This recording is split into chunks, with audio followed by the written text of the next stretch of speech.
Ahora, ¿por qué los seres humanos son monógamos? Los seres humanos son monógamos porque tratan de ir un poquito en contra de la biología, un poquito, para darle prioridad a otras cosas, el vínculo.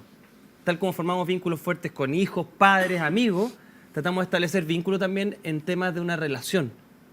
Y también por algunas cosas que son más típicas de todos los antropólogos y todas las personas de las ciencias sociales que tienen que ver con el padre de familia y el tema del cultivo en ciertas épocas de la historia humana, que hacen de que en el fondo se quieran mantener estructuras monogámicas, estructuras sociales más... pero que era un poco más que ver con el tema de los recursos. O sea, ¿la fidelidad sería más social que biológica? Sería una adaptación más tardía en la evolución humana, y hay ciertos humanos que no están preparados para ser fieles. Hay estudios que hablan que hay alteraciones en ciertos receptores que hablan de que hay seres humanos que tienden a ser infieles. Y esto se puede detectar por varias cosas que podemos ir comentando después, pero hay una biología de la infidelidad también. Hay parece humanos que no han, si ustedes quieren, evolucionado para el siguiente paso que tiene que ver con la monogamia. Sí, Mauricio, está bueno. si quieres le cambiamos el tema. Lo vi complicado en la empresa. Digo, está buena, no lo vi con la inspiración. Julio César, es un gran tema. Gracias, ahí sí. Es un gran tema. Yo creo, lo que yo creo desde un punto de vista más antropológico es que en las tribus primitivas la mortandad de hombres era mayor que la de mujeres, porque eran guerreros, porque salían a cazar, porque estaban más expuestos. Entonces los seres humanos tenemos, lo voy a decir en simple, dos necesidades. Una, que es la que tenemos más arraigada, que es conservar la vida. Es conservar nuestra vida, nos preocupamos de conservar nuestra vida. Pero hay una cosa que está, comilla, palabra que a mí no me gusta mucho en el inconsciente, que es conservar la especie. Y fíjate que eso de conservar la especie también es algo que está muy arraigado. Y entonces probablemente, en ese entonces, la palabra infidelidad no existía.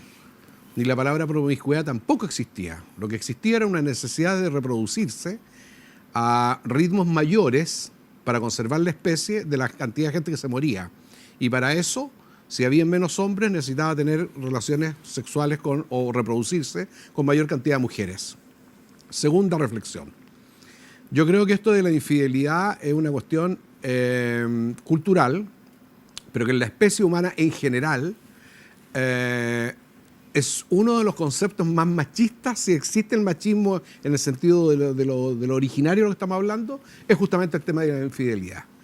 Hasta hace poco, no es lo que te estoy diciendo, hasta hace poco, me refiero a nuestros padres, para que decir nuestros abuelos, tener una segunda capilla, tú eres la catedral, tener capilla, y tener varias capillas en muchos sectores culturales y muy transversal, era incluso no solo aceptado, era bien visto y valorado. Y principalmente digo por los hombres. Entonces, este concepto de infidelidad creo que es un concepto, comillas, moderno, nuevo, y que tiene que ver con un pacto.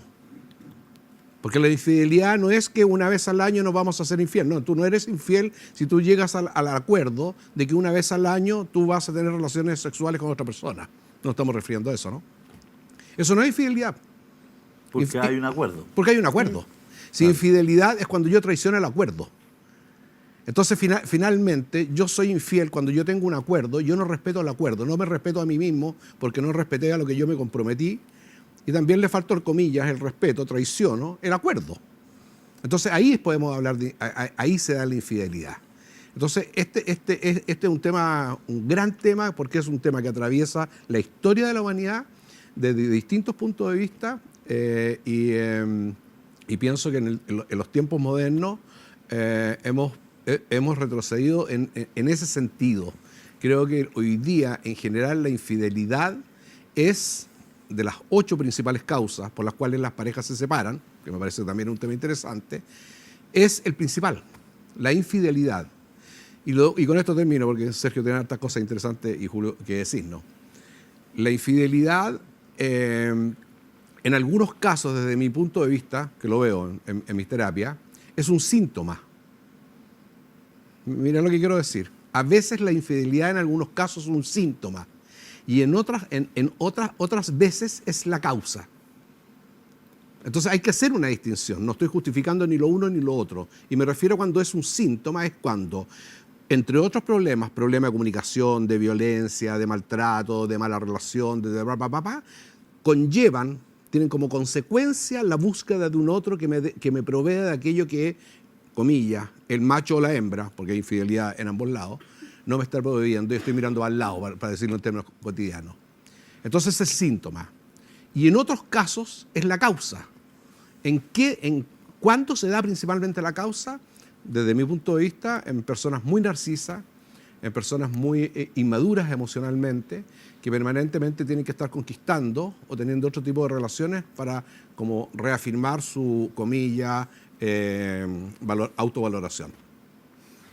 Pero en tu juicio, Mauro, ¿el hombre ser humano está diseñado para ser fiel? Son muy pocas las especies, no más de 10, que son, comillas, fieles. Es decir, que cuando encuentran una pareja, viven con la pareja e incluso hay las catitas creo que se llaman, que cuando uno de los dos fallece el otro. O sea, es causa no solo la muerte del otro, es causa de mi propia muerte, va a ser la causa de mi propia muerte. Inseparables, sí. Claro. Son inseparables, pero son muy pocas las especies. Nosotros los llamados humanos, los que nos autollamamos humanos, yo creo que biológicamente, y ahí concuerdo con Sergio, no somos monógamos, somos comillas. Es que tampoco es la palabra correcta, creo yo, del punto de vista histórico, donde lo mire, la palabra promiscuidad. Surge de una necesidad, que yo lo vuelvo a repetir, que tiene que ver con la conservación de la especie, porque para conservar una especie es una cosa extremadamente simple. Tienen que nacer más personas que las que mueran. Esa es la especie que se conserva. Cuando empiezan a morir más seres vivos, ballenas, lo que sea, que los que se reproducen, la especie se extingue. Es una cuestión matemática. Y nosotros logramos tener esta gigantesca manada de 7.000, 8.000 millones de seres humanos, gracias a que somos más los que nos reproducimos. En Chile aproximadamente nacen 250.000 niños al año y fallecen aproximadamente 100.000. Es decir, todos los años hay 150.000 y ahora seguramente con toda la corriente migratoria esto va a subir. Son aproximadamente en Chile 150.000 chilenos más que los que están muriendo. Por lo tanto, nuestra especie como especie y como nación, como Chile, como todo, obviamente va en ascenso y ese es uno de los problemas que hemos tocado y que Sergio lo ha tocado hasta la sociedad, que tiene que ver con la sobrepoblación. Eso deberíamos un momento mencionarlo, pero bueno, en términos de grupos de especies, mira, las aves en general tienden a ser monógamas. Cerca del 97% de las especies, digamos, aves, pingüinos, las catitas y todo lo que quieras, tienden a ser monógamas. Al contrario, dentro de los mamíferos hay muy pocas especies que son monógamas, menos del 3%. Un ejemplo en particular que se tomó, bueno, y nosotros primero que tenemos que preguntarnos, nosotros somos más cercanos a, no sé, a un chimpancé o a un pingüino. Claramente nuestro grupo tiene que ver con los mamíferos que tienden esta tendencia a la promiscuidad. Ahora, se hizo un estudio comparativo de una de las pocas especies de mamíferos que sí es monógama, que son los ratones de pradera. Ratones de pradera tienen una alteración y tienden a ser monógamos. En cambio, el ratón común, al parecer, no, pues más bien promiscuo, digamos. Y cuando tú modificas genéticamente un receptor de una sustancia llamada vasopresina, que también se relaciona con la hormona antidiurética, cuando tú lo modificas los machos se vuelven monógamos. Los machos de esta rata común, digamos, de cierta especie de ratón, pasan a ser parecidos a los ratoncitos de pradera. Entonces, algunos investigadores han pensado qué pasa si manipulamos genéticamente el receptor. Eso terminó mal. De hecho, se hizo hace poco tiempo, Bill Gates está metido en eso, de modificar un receptor de vasopresina para eliminar agresividad, con una técnica que se llama CRISPR, una técnica de edición genética. Y se volvieron locos las ratitas, se volvieron extremadamente agresivas, ratas machos y ratas hembras. Por si acaso, para decir que esa no es una buena idea modificar a ciertas especies, digamos. El asunto es que, concuerdo con Mauricio, nosotros no somos promiscuos, pero tampoco somos completamente monógamos. Entonces, ¿qué somos? Según la Helen Fisher, una especialista, una antropóloga dedicada mucho a esto, ha escrito montones de libros al respecto, se ha forrado hablando de hecho, inventó un sitio de parejas ella, con una cuestión científica para poder encontrar quién es el match tuyo. Sí, claro. un sistema de dating. Bueno, ella plantea que nosotros somos monógamos seriales. ¿Qué es el monógamo serial? Nosotros somos como un híbrido de estos dos grupos, del que solo promiscuidad y solo fidelidad. Nosotros tenemos parejas estables por un periodo de más o menos 4 años y después pasamos a otra persona. Y eso ella lo hace una correlación multicultural, dado que es antropóloga, con el asunto de ver que los matrimonios normalmente duran 4 años en todas las regiones del mundo, independiente que son regiones del Sahara, independiente que son cultura norteamericana actual, Japón, da lo mismo. Y esa idea de los 4 años tiene que ver con esta teoría de la monogamia serial, que nos habla de que quizá tiene alguna utilidad evolutiva el hecho de mantener un vínculo durante una cantidad de años. Y ella lo relaciona con el tema de la procreación, básicamente. Nunca me voy a olvidar cuando entrevisté a Volodya Tenterboy y le dije, oiga, Neruda era medio frescolín y todo. No, me dijo monógamo serial. ¿Monógamo serial? Claro, utilizó... Como un que asesino que todos se rieron. Correcto. Y todo, fue un momento del leite. Porque él era amigo y salían cuando jóvenes. Entonces yo le decía, se peleaban. Lo llevé por ahí un ratito y le pregunto y me dice, no vamos a serial.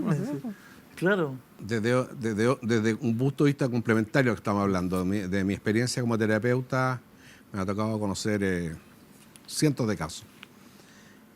Y tal vez donde yo más dolor he percibido del otro es cuando llegan a consultarme de personas que les han sido infiel, y aún el agravante peor es estando enamorado del otro. Si he visto dolores así como si un médico tiene que ver a alguien, un traumatólogo, no sé, a tajo abierto, digamos, algo, cuando tú ves he visto personas destruidas. Y el dolor para algunas personas, yo diría que para las más, es indescifrable. Y en algunos casos, afortunadamente en los menores, lleva incluso al suicidio. O sea, y no te estoy exagerando. O sea, es tan fuerte el dolor, es tan insoportable lo que siente esa persona que no es capaz de vivir con eso. Entonces no tiene que ver con el Pero perdón. también eso es patológico, ¿no? Absolutamente. Porque también ya una infidelidad, pero tampoco es para quitarse la vida. Ellos también tienen que manejar un poquito el ego.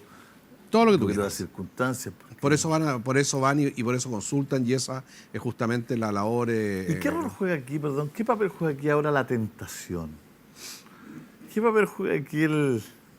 Porque, claro, hablamos de los mamíferos, hablamos de los leopardos, hablamos de todo, pero que tiene que ver con que tiene que ver precisamente con el apareamiento, que es lo que estamos hablando, que la especie continúe, pero ¿qué tiene que ver con los humanos que somos distintos de repente, que las personas se arreglan, se operan, ¿no es cierto?, se visten sexy, exhiben, obvio, ¿no es cierto?, las partes de su cuerpo de manera, ¿no es cierto?, hombres y mujeres. Hombres y mujeres, ¿no? Sí, hombres y mujeres, ¿no es cierto?, fogosa y erótica, y son una tentación, y pucha, y el hombre está en la casa sentado ahí y la mujer está sentada en la casa y se encuentra con que su marido está guatón, está feo, está pelado, y de repente se encuentra con alguien que es más guapo, que está mejor acondicionado físicamente. Y chuta, ¿qué pasa ahí? ¿Cómo este tipo de situaciones que se dan en los humanos, ¿no es cierto?, van poniéndole un caldo de cultivo a la infidelidad o al no llegar a estos acuerdos como estamos conversando, ¿no es cierto?, en cuanto a las parejas, digamos. Y bueno, tiene que ver como en todo orden de cosas. Es que parece frío, pero lo pongo en la escena porque no es la cuestión neutra nomás, que tú fuiste infiel, porque ¿qué es lo que pasa con todo esto? El deseo, la tentación, la estimulación constante que tienen los seres humanos, ¿no es cierto?, el trago, la fiesta, la cosa, el pasarlo bien. ¿Cómo se convive con esto también? Porque Es que el defecto humano que se está exacerbando el día de hoy son dos a nivel de la infidelidad y a nivel de la sociedad. Lo hemos hablado en otros aspectos, pero lo vamos a repetir ahora de una nueva forma. Mira, nosotros somos una sociedad que quiere la gratificación instantánea. Entonces tú quieres todo ahora. Lo que hemos hablado del cuarto de libra. Entonces, es una sociedad que ha entrenado a sus individuos a no tener una capacidad de postergar la gratificación. Son sumamente necesitados de este estímulo inmediato. Entonces, ¿qué es lo que pasa? Si tú en este momento... Mira, el problema no es ser fiel o no. De hecho, yo veo mucha gente joven y más grande, y normalmente la gente no es infiel porque tenga un interés sádico de dañar a su pareja. Claro. Es porque es como un Chewbacca, los que conocen Star Wars, y van y ven ahí el otro pedazo de alimento y no pueden pensar. Se les presenta una tentación y no son capaces de entender las consecuencias de ello. Claro. Entonces, el problema, nuevamente Maquiavelo, es que los seres humanos no son malos, son corruptos. Es decir, no pueden mantener sus buenas intenciones mucho tiempo. ¿Por qué? Porque, por ejemplo, gratificación inmediata. O, por ejemplo, tienen poco control de impulso. Lo que hablábamos de que la gente es violenta ahora, de que la gente no es capaz de tolerar la frustración. Entonces, nuestra sociedad está hecha de personas que tienen un grave problema para poder manejar su lóbulo frontal. Porque el lóbulo frontal te dice, mira, sabes que la tentación es muy buena, pero en 2 jugadas más, si tú tomas esta decisión, en 2 jugadas más tú vas a perder. Pero no tienen esa capacidad de anticipación ahora, porque están entrenados con todas las tecnologías y estímulos, que es mejor gratificarse ahora, no pensar en el mañana. Por eso gastas más de lo que tienes, por eso eres infiel, por eso sales a protestar a veces o le echas la foca a alguien sin saber de que realmente a largo plazo eso no te va a convenir, o quizás ni siquiera tienes la razón de lo que estás diciendo. Y de la misma manera, como tienes poco control de impulso y baja tolerancia a la frustración, si es que ves una posibilidad frente de ti, la vas a tomar. Aunque sepas que probablemente eso va a ser, digamos, fatuo, va a ser finito. Entonces, te diría que ese es un tema. Un tema no tiene que ver con que si vamos a ser fieles o infieles. Es cuánto nosotros podemos sostener nuestros acuerdos. Y actualmente las personas tienen demasiado doble estándar. ¿Te fijas cuántas personas son capaces de ser sinceras con ellos mismos y capaces de mantener sus reglas, sus propias reglas, que tú te las has planteado durante un tiempo? Eso requiere sacrificio, eso requiere disciplina. ¿Cuánta gente quiere ser disciplinada el día de hoy? ¿Cuánta gente quiere ser honesta el día de hoy? ¿Cuánta gente quiere ser sacrificada el día de hoy? Cuando le pregunto a alguien, ¿cómo puedo detectar quién va a ser fiel y quién no va a hacerlo? Como no le puedo hacer análisis genético del receptor dopaminérgico D4, por si acaso si quieren investigarlo, asociado al déficit atencional, muy interesante. Las personas que tienen problemas del control del frontal también tienen problemas con la infidelidad. No es casualidad esto. Bueno, pero lo primero que usted tiene que ver cómo son sus actos, cómo son los actos de esta persona con la que usted va a estar. ¿Qué tantos años se dedica, por ejemplo, a un deporte? ¿Qué tantos años se dedica a una disciplina? ¿Qué tanto ve a sus hijos, si es que tiene hijos y ahora es una pareja reconstituida? ¿Qué tanto esfuerzo, qué tan disciplinado, qué tan abnegado en su vida? Si esa persona es abnegada, puede ser fiel. Pero no porque no sienta deseo por otros, sino porque es capaz de plantearse una meta y tener los sacrificios necesarios para llegar a esa meta, para cumplirla.